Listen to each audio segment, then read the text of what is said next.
भगवत पाद आद्य गुरु शंकराचार्य जी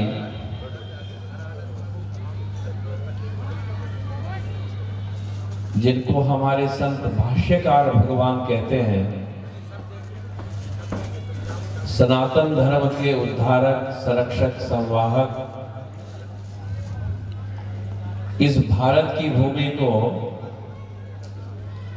नित्य वेदांत का जीवन दर्शन देने वाले ऐसे भगवत पाद शंकराचार्य जी के चरणों में अनंत कोटिश वंदन।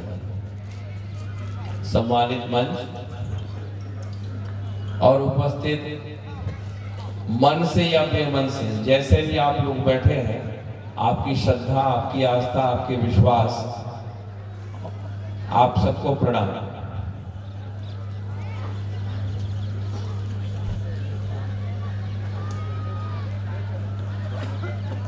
जिस समय भगवान ने गीता में एक वाक्य लिखा, आप जिसको बहुत माध्यमों से सुनते हैं, बहुत सभाओं में सुनते हैं, यदा यदा हि धर्मस्य ग्लानिर्भवति भारत, उसमें एक शब्द लिखा भगवान ने, भारता। विश्व की ग्लानि का शब्द नहीं लिखा, लिखा जब भारत में जब जब ग्लानि होगी तब तब अस्तित्व किसी ना किसी को, चाहे शब्द ब्रह्म के रूप में, कबीर के दोहे के रूप में, शंकराचार्य जी के दर्शन के रूप में, मीरा के प्रेम के रूप में, रहीम रस खान की चौपाइयों के माध्यम से, किसी ना किसी रूप में भगवान अवतार लेकर के इस सनातन धर्म की रक्षा करेंगे, इसका मार्गदर्शन करेंगे। और ऐसे ऐतिहासिक जो महामानव होते हैं, जिनको हम देव मानव कहते हैं, वो किसी छोटे उद्देश्य से जन्म नहीं लेते हैं, क्योंकि भगवान का एक सिद्धांत शास्त्र में है, एको हम बहुश्यामा, वो परमात्मा एक से ही अनेक हुआ है। जब वो एक से अनेक है तो अनेक में भी एक है, यही एकत्व है। जब इस यात्रा का जो ऊपर स्लोगन लिखा है उसको आप पढ़ेंगे, सर्वम खलविदम ब्रह्म, पूरे विश्व को अगर एक ये शब्द एक कर सकता है, अर्थात सब में उस परमात्मा की आत्मा एक है। ये जो जीव है, ये जो जगत है, ये जो जगदीश्वर है, ये एक ही है। तीनों सनातन है। इसीलिए गीता में भगवान को लिखना पड़ा, ममे वांशो जीव लोके जीव भूत सनातना। अरे तुम क्यों चिंता करते हो, तुम मेरे सनातन अंश हो, तुम मेरे हो।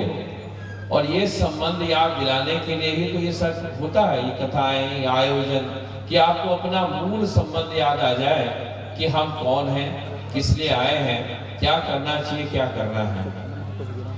ऐसे देव मानव के रूप में इतिहास के वो क्षण जब बौद्धों का विच्छिन्न रूप था, बड़ा विरोध था, बड़े निर्बल से हो गए और इधर अन्य धर्म आने वाले थे।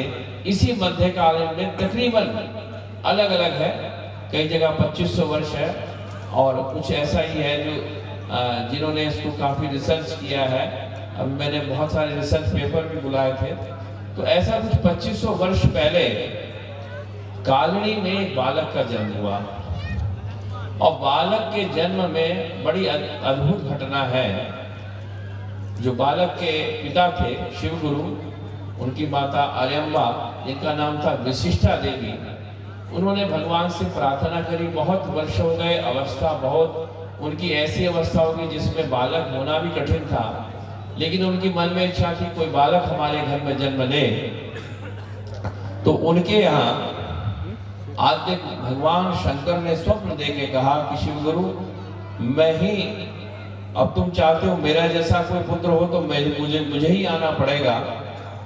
जो बात पटेल जी ने रखी, दो बातें हैं, अगर अज्ञानी पुत्र चाहते हो, जिसको मोक्ष की इच्छा नहीं है, जिसकी जो कुछ और अन्य कार्य नहीं कर सकता, बुद्धि की तीक्ष्णता नहीं है, कोई विशारद व्यक्ति नहीं है, बहुत दीर्घायु होगा, ऐसा पुत्र चाहते हो तो वो बहुत दीर्घायु होगा। अगर अल्पज्ञ पुष्प, ऐसा पुत्र जिसकी अल्प आयु लेकिन बुद्धि में बहुत अद्भुत, बहुत ही विशारद और वेदांत दर्शन का एक समझ लीजिए जनक, तो ऐसे बालक का जन्म चाहते हो तो बालक तो होगा लेकिन अल्प आयु होगा और समय समय पर उसका मृत्यु प्रकट होगा। तो तुम कैसा चाहते हो? धन्य है वो माता और धन्य है वो पिता। आज तो लोग अपनी आयु बढ़ाने के लिए हमारे ओंकारेश्वर में सुबह शाम तक हजारों तरह के अनुष्ठान कराते हैं अपने बच्चों के लिए।